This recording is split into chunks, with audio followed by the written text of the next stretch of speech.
I haven't recorded a video about Star Trek in over a month. CBS, what you got for me?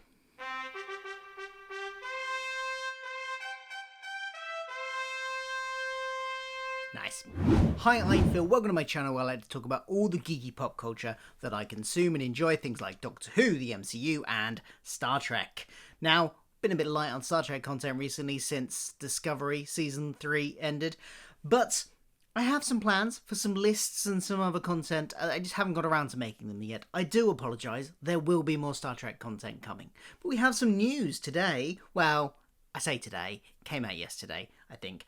But I didn't have time to record a video yesterday, so I'm doing it today. So here's a quick thoughts on the news about Star Trek Prodigy. If you don't know what Star Trek Prodigy is, it's the new aimed at kids animated series that is coming to the Star Trek franchise. It's very separate from the other animated series, Star Trek Lower Decks, which is very much aimed at adults. This one is firmly aimed at kids. It's going to be on Nickelodeon as well as Paramount Plus. I think they've announced as well that it will be, in terms of the release schedule, it will be airing first on Paramount Plus and then get a later showing on Nickelodeon. But it's made kind of in conjunction with Nickelodeon. What we know about the plot so far is it's going to focus on a sort of child/teenage group of kids that find a derelict Starfleet ship and sort of commandeer it, and I presume go on adventures.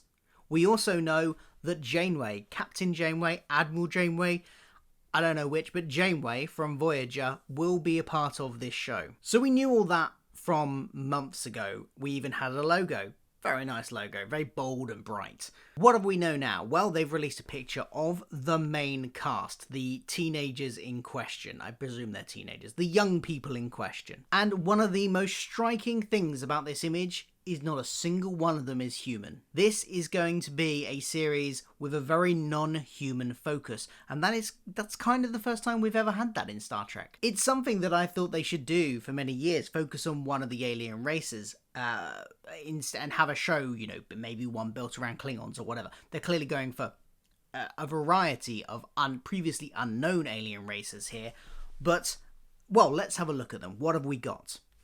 We've got some kind of a robot creature, very, very tall legs and a very squat body. We've got someone who looks like they might be a mechanic of some kind. He's got loads of tools on his tool belt. He's got a sort of teeth-like, I'm trying to think of, is it a walrus?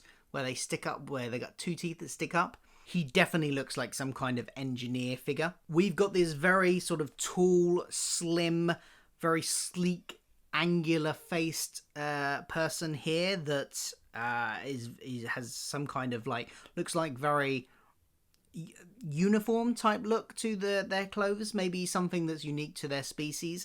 They look, this is purely going just on this image, so I mean, just on the look of them, it looks like they would be quite nimble, quite agile, so maybe they are a potential fighter in this. Then we got this purple-skinned person with the sort of big Mohican type hair, very sort of scrappy, got a vest top on and some sort of very heavy-duty cargo pants. He looks like he or she, possibly, or they might have be sort of like the kind of outcast, rough, black sheep of the family type person. Kind of got that kind of look about them. We have a blob of something that is very pretty and glows and looks like it's got very starry patterns in it. But it's a blob. Don't know what else to say about a blob. It's a very pretty blob. And then we've got the big rock person there as well. I kind of hope my default for thinking of rock people now is Korg in Thor. So I'm kind of hoping he's got that kind of comedy. This rock creature has that kind of comedy bent there. I think it's very interesting that they haven't gone with any human characters. I think it's animation. I mean, there is a budgetary reason why the majority of the cast in Star Trek shows tend to be humans, because the makeup, the prosthetics, everything that gets to transform someone into a unique alien is a lot more expensive. And that's also the reason why in live action, a lot of the aliens are very humanoid. That's the practical behind the scenes reason. Yes, I know there's an in-universe reason for it as well, but that's the practical behind the scenes reason. The reason people are humanoid in Star Trek is because it's cheap. But you don't have that with animation. You can design somebody as you want, so why not go wild with it? There are billions of planets out there in the universe. There would be, and we have seen glimpses of this in the past, variety of different types of creatures, you know, different body structures and all sorts. We don't get to see that often in live action Star Trek because of the budgetary reasons, but we have caught glimpses of it.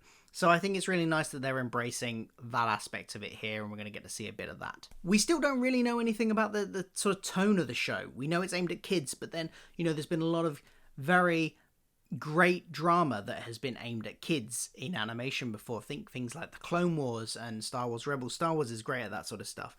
That are kid shows, and that's their primary audience, but they've got enough of real character stuff in there to appeal to adults as well. I'm kind of hoping that's what we get with this. We'll see.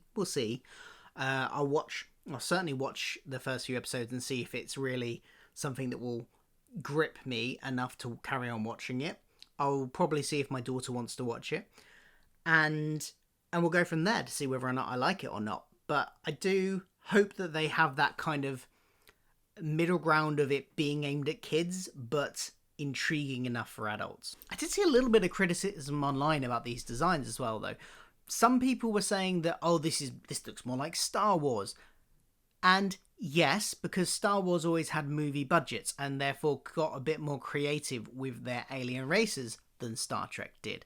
But as I said, we did get alien races that were a bit more unique, and we've had more of them in the modern era as TV budgets have increased, as technology has increased. So I am not at all worried that this is, aliens we haven't seen before, aliens that look a bit more unique than just being humans with a bit of head ridges. That is a good thing, I think. So that's what we know about Star Trek Prodigy. Other than that, we know it's coming some point this year, along with Season 4 of Discovery. This is the other thing that got announced. And Season 2 of Lower Decks. There was, all three of those shows were announced to be coming back for 2021. So no Star Trek Picard this year, which is a shame. It would be nice to see Patrick Stewart again. But I suspect, therefore, that we will be getting Picard early 2022. But 3 shows a year is amazing. That's more shows for Star Trek than we've ever had in one year before. So the episode counts may be down a little bit, I guess, because back in the TNG DS9/DS9 Voyager years, you got 2 shows of around about 22 episodes a season, whereas these are shorter seasons. So I suppose it's equal roughly in episode count to that era, but it's still, 3 shows, that's still pretty good. I wonder if they're trying to get to the point where maybe one day we will have Star Trek on pretty much all year round in one form or another. But look, what do you think about these characters? What do you think about the designs? What do you think the character traits of each of them might be? Let me know in the comments below, and I'll be back for more Star Trek videos soon. Don't forget to like, subscribe, and share, all that jazz, and I will see you soon. Goodbye.